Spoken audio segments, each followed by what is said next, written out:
नमस्कार मित्रांनो, तुला शिकवीन चांगला धडा. 19 मे प्रोममध्ये आजी अधिपतीकडे जाते. तो आवरत असतो. आजी म्हणते, अधिपती काय करायला आहे? अधिपती म्हणतो, काय ग आजी? ती म्हणते, अरे भुईने सुनबाईच्या सगळ्या मागण्या पूर्ण केल्या. वकिलांकडून तो कागद पण पाठवला आहे. आता सुनबाई लवकर घरला येणार. अधिपती म्हणतो, काय सांगायली खरंच? आजी म्हणते, मग खोटं बोलायली वे? हे भुईने लय झाक काम केलं बघ. आता तिच्या डोक्यावर लवकर अक्षता पडणार, म्हणजे मी डोळे झाकायला मोकळी. अधिपती म्हणतो, 16 वर्षाची खंदी कार्यकर्ती लगेच निघाली डोळे झाकायला. आजी म्हणते, नाही म्हणजे परतुंडाचे तोंड बघायचेत मला. अधिपती हसत म्हणतो, मग बघ की कुणी अडवलंय. आता दोघं पण हसायला लागतात. अधिपती म्हणतो, एकदा आईसाहेबांनी ते लिखित काय दिलं ना मास्तरीनबाईला, मग काय मास्तरीनबाई घराकडे येतील.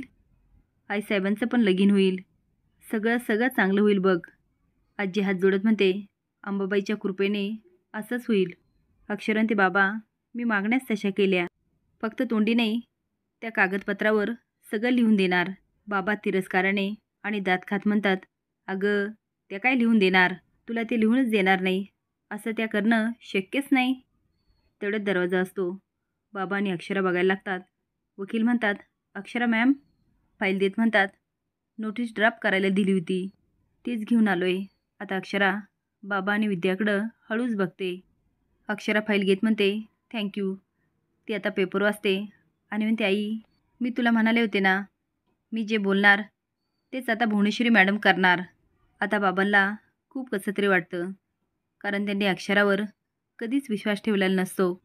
अक्षरा पेपर बघते आणि स्माईल करते. भुवनेश्वरी नकळत खरंच अक्षरासमोर गुडघ्यावर आलेली असते.